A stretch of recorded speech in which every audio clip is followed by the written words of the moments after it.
नमस्कार, मैं हूं प्रभाकर मिश्रा। कोर्ट कचहरी और कानून से जुड़ी खबरें बताता हूं। आपको पता है, ट्रिपल तलाक सुप्रीम कोर्ट से ख़त्म हो गया था, लेकिन आपको जानकर यह हैरानी होगी कि अभी भी उसी तर्ज पर तलाक का सिलसिला जारी है।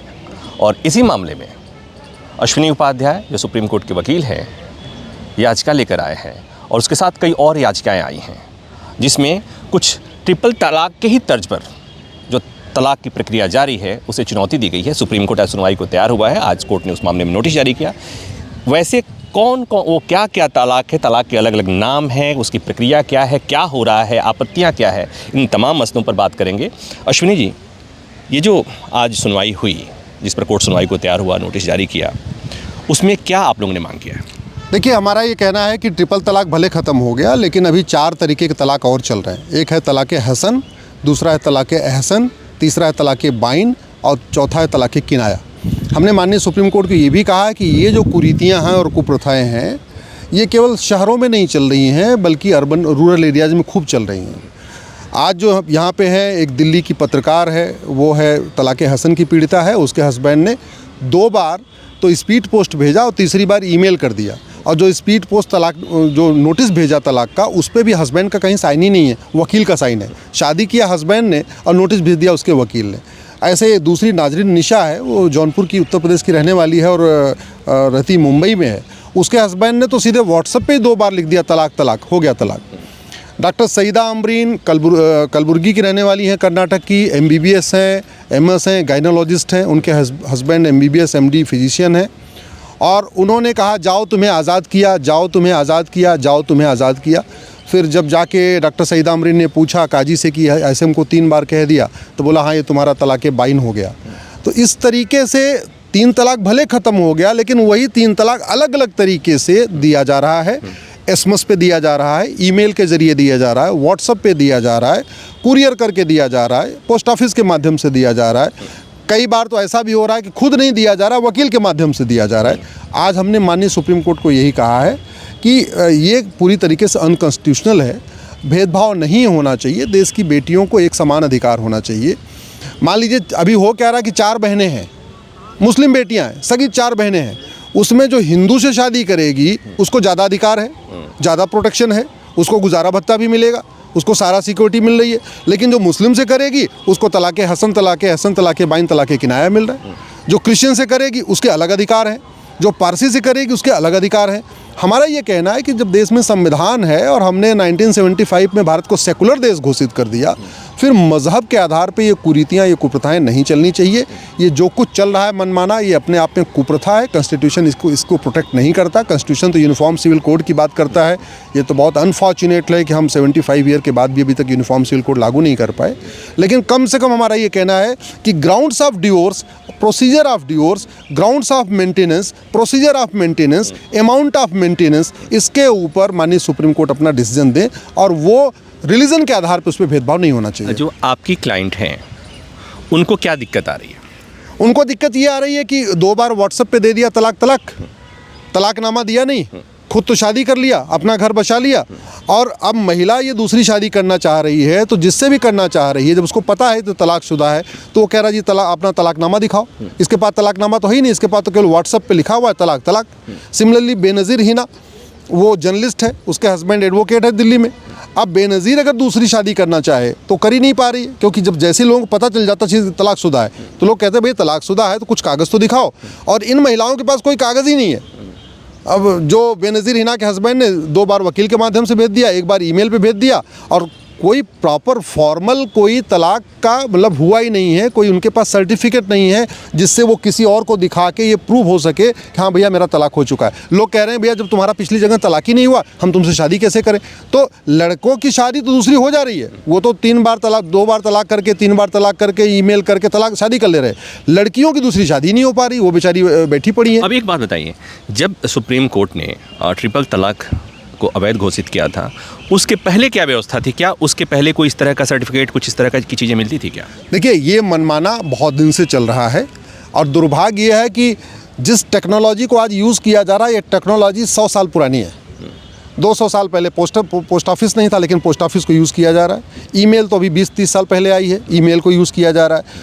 तो 21st सेंचुरी में हर लेटेस्ट टेक्नोलॉजी यूज़ की जा रही है और ये कहते हुए की जा रही है कि 1400 साल पहले ये व्यवस्था थी। 1400 साल पहले न पोस्ट ऑफिस था, 1400 साल पहले वकील नहीं होते थे, 1400 साल पहले जो है जीमेल नहीं था, 1400 साल पहले कुरियर नहीं था, 1400 साल पहले एसएमएस नहीं था। अगर हम इसे कहें कि जो पहले जिसे ट्रिपल तलाक, 3 तलाक कहा जाता था, जिसे सुप्रीम कोर्ट ने अवैध माना, असंवैधानिक माना, रद्द कर दिया, उसके एवज में आज तलाक़ ईमेल, तलाक़ व्हाट्सएप, तलाक़ एसएमएस, हाँ, और वो बदस्तूर उसी तरह के वैसे ही चल रहा है। बस उसमें मतलब एक बार उधर एक झटके में हो रहा था, ये थोड़ा प्रोसेस हो रहा है। बस वो झटका तलाक था, ये थोड़ा इसमें 3 बार कहना है, बस इतने अंतर है और कोई ज़्यादा अंतर नहीं है। एक बात और बताइए, इसमें भी नहीं देना, गुजारा भत्ता इसमें नहीं देना, बच्चों के भरण पोषण का ध्यान इसमें नहीं रखना। अच्छा, इन महिलाओं के साथ एक बड़ी दिक्कत ये भी हो रही है कि एक तो दूसरा कोई शादी करने के लिए तैयार नहीं, क्योंकि निकाह इनके पास तलाकनामा नहीं है। दूसरा, जिसके बच्चे हैं, जैसे बेनज़ीर है, उसके बच्चे हो गए, अब वो बच्चे के एडमिशन के लिए जा रही है, कोई स्कूल में एडमिशन नहीं ले रहा, वो कह रही है जी मेरा डिवोर्स हो गया, कोई मानने के लिए तैयार, बोले जी तलाकनामा दिखाओ। एक बड़ी ये भी प्रॉब्लम है, लोग पासपोर्ट नहीं बनवा पा रहे, लोगों को गवर्नमेंट अपनी जो सब्सिडीज़ होती है वो नहीं मिल पा रही हैं, क्योंकि अगर आप शादीशुदा हो तो आपका वाइफ ऑफ होना चाहिए, वाइफ ऑफ है नहीं, हस्बैंड तो कहीं और चला गया। तो ये बहुत सारी और तलाक आप एस्टेब्लिश कर नहीं पा रहे, और तलाक आप एस्टेब्लिश कर नहीं पा रहे, एक ये बहुत बड़ी प्रॉब्लम आ रही है।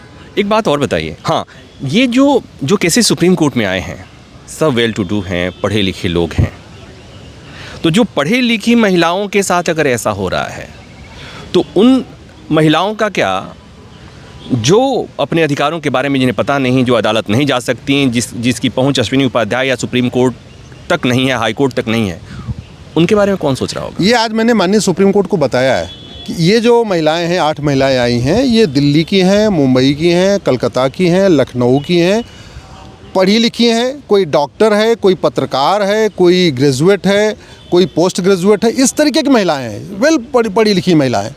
तो फिर आप कल्पना करिए कि असम का जो रिमोट एरिया है, बंगाल का मुर्शिदाबाद है, या झारखंड का रिमोट एरिया है, छत्तीसगढ़ का वहाँ क्या चल रहा होगा। मैं आपको एग्जांपल देता हूँ, जो डॉक्टर सईदा अमरीन है, वो गायनोलॉजिस्ट है, MBBS MS गायनोलॉजिस्ट। उसके हस्बैंड ने बोला जाओ तुम्हें आज़ाद किया, जाओ तुम्हें आज़ाद किया, जाओ तुम्हें आज़ाद किया। पहले कहते थे तलाक तलाक तलाक, अब कह रहे हैं जाओ तुम्हें आज़ाद किया, जाओ तुम्हें आज़ाद किया, जाओ तुम्हें आज़ाद। इसे क्या कहते हैं? इसको कहते हैं तलाक़ बाइन। ठीक है, तो ये तलाक़ बाइन हो गया। और जब वो महिला गई काजी के पास कि हमको तो ऐसे 3 बार बोला, बोले हाँ तुम्हारा हो गया। तो ये अलग अलग एक तरीके से ट्रिपल तलाक का एक नया सब्स्टिट्यूट निकाल लिया गया है। हमारा ये कहना है, देश सेकुलर है, देश में संविधान है, आर्टिकल 44 कहता है सबको इक्वल राइट होना चाहिए, एक यूनिफॉर्म सिविल कोड होना चाहिए।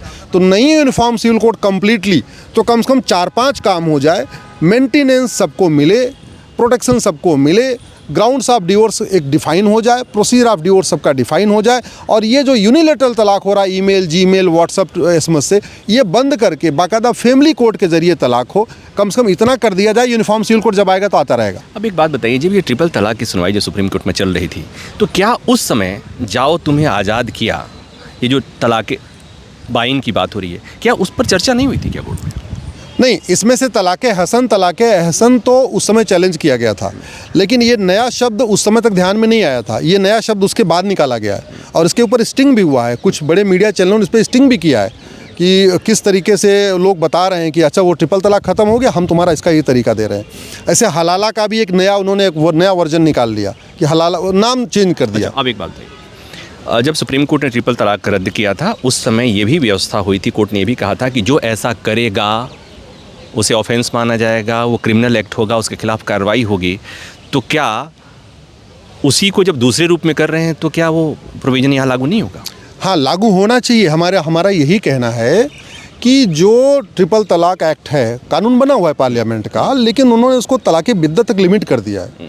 हम ये कह रहे हैं जो भी यूनिलेटरल हैं, जो भी एक तरफा हैं, जो बिना पत्नी की सहमति के हो रहे हैं, उन सबको ऑफेंस माना जाए। तो उसके अंतर्गत ये जो 4 तरीके के और हैं, ये भी ऑफेंस हैं।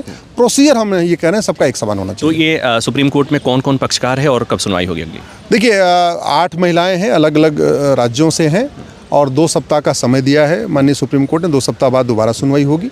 मैंने माननीय सुप्रीम कोर्ट से ये भी कहा है कि चूंकि ये कॉन्स्टिट्यूशनल इशू है, कॉन्स्टिट्यूशन का इंटरप्रिटेशन होना है, ट्रिपल तलाक जो केस था वो भी 5 जजों के द्वारा डिसाइड किया गया था, तो बेटर होगा कि इसको भी 5 जजों को रेफ़र कर दे।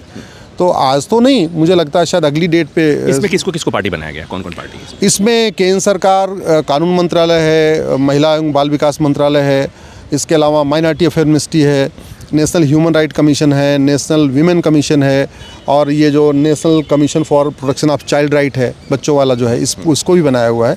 ऐसे 9 लोगों को हमने इसमें पार्टी बनाया हुआ है।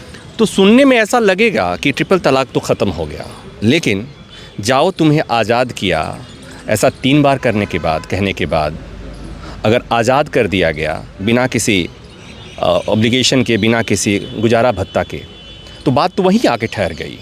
ये भी तो बात वही हुई। तलाक तलाक तलाक की जगह पर अगर ये कहा जा रहा है कि जाओ तुम्हें आज़ाद किया, तो कुल मिलाकर ये कि कोर्ट ने फ़ैसला दिया, लेकिन ज़मीन पर उस फैसले का अभी तक, उस फैसले का इम्प्लीमेंटेशन इस तरह नहीं हो पाएगा।